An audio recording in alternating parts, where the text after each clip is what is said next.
Oke, baik. Assalamualaikum warahmatullahi wabarakatuh. Di sini kami dari kelompok 7 akan mereview singkat jurnal berjudul Resilience Among Healthcare Staff, a Randomized Control Trial of a Digital Training Program.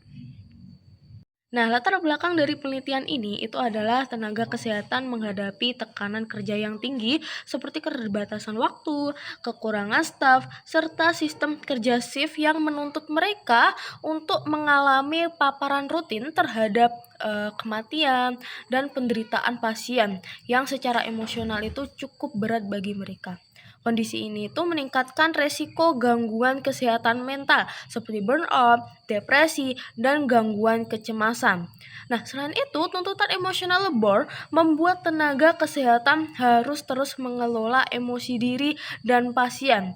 Hal ini sering memunculkan surface acting, yaitu menampilkan emosi yang tidak sesuai dengan perasaan sebenarnya, sehingga menimbulkan disonansi emosional dan berkontribusi pada burnout dalam jangka yang panjang. Dan ternyata tidak hanya tenaga profesional saja yang mengalami hal itu, mahasiswa keperawatan juga rentan mengalami stres tinggi, baik dari tuntutan akademik maupun pengalaman klinis.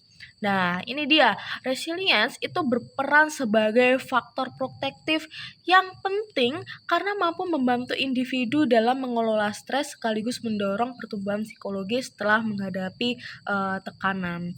Namun masih terdapat kesenjangan penelitian di mana intervensi yang ada itu umumnya masih berbasis tatap muka, sementara program digital yang bersifat asinkron dan dirancang khusus untuk perawat itu masih terbatas. Terus selain itu, banyak penelitian yang belum menggunakan desain yang ketat serta kurang melakukan evaluasi jangka panjang. Di sisi lain, kondisi kerja perawat yang menggunakan sistem shift itu menuntut adanya intervensi yang lebih fleksibel. Jadi, berdasarkan hal tersebut, penelitian ini tuh bertujuan untuk mengembangkan program digital selama 28 hari yang dirancang khusus bagi staf keperawatan serta menguji efektivitas yang melalui desain RCT dengan jumlah sampel yang memadai dan disertai tindak lanjut jangka panjang.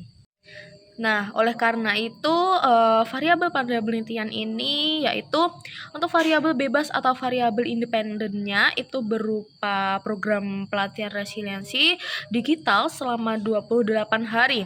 Nah, latihannya itu berbasis video 2 kali sehari yaitu pagi dan malam. Kemudian untuk variabel terikat atau dependennya, mohon maaf di situ ada kesalahan penulisan, seharusnya adalah variabel terikat ya. Untuk variabel terikatnya itu terdapat dua variabel utama yang diukur, yaitu berupa resiliensi dan juga persepsi stres. Nah, untuk hipotesis penelitiannya itu terdapat dua, yaitu untuk hipotesis pertama, yaitu staf yang mengikuti pelatihan daring akan memiliki tingkat resiliensi yang lebih tinggi dibandingkan kelompok kontrol. Kemudian untuk hipotesis 2 adalah staf yang mengikuti pelatihan daring akan memiliki tingkat stres yang lebih rendah dibandingkan kelompok kontrol. Penelitian ini melibatkan 120 partisipan di mana memiliki latar belakang usia yaitu berkisar antara 18 hingga 69 tahun.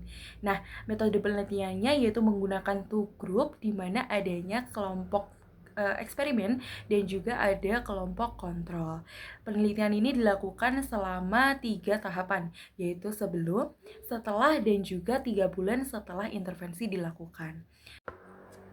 Untuk pengukurannya, variabel utamanya berupa resiliensi menggunakan RS scale dan juga variabel tambahannya berupa stres menggunakan PSG.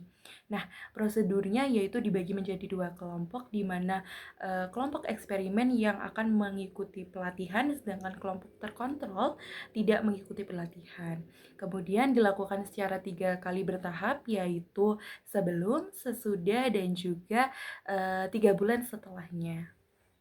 Baik, untuk hasil eksperimen dari penelitian internasional menunjukkan bahwa program pelatihan ketahanan digital selama 28 hari itu secara signifikan bisa meningkatkan skor resiliensinya atau ketahanannya dan juga mengurangi tingkat stres pada staf perawat secara langsung gitu.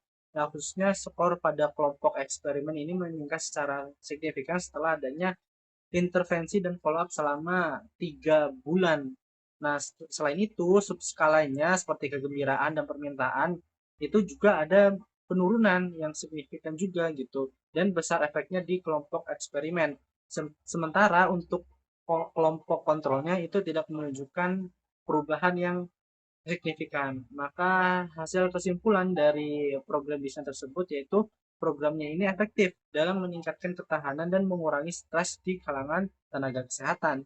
Dan keberhasilannya juga itu didukung oleh tingkat retensi peserta yang juga tinggi dan analisis statistik yang menunjukkan signifikansi yang baik juga.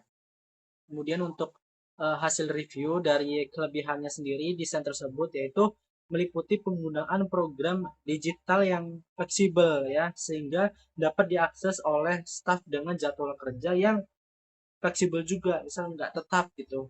Terus juga tingkat retensi pesertanya itu tinggi dan menggunakan desain random ya secara acak. Jadi itu meningkatkan validitas hasil dan juga objektivitas dari hasil intervensi. Kemudian dari segi kekurangannya, dari desain ini meliputi tantangan dalam memantau kepatuhan peserta secara lebih rinci lagi, seperti sesi yang diikuti dan tingkat keterlibatan harian itu dapat mempengaruhi interpretasi pada hasil desain. Ya, meskipun efektivitas jangka pendeknya terbukti, tapi keberlanjutan untuk jangka panjangnya ini masih perlu dievaluasi dan lebih diperdalam lagi.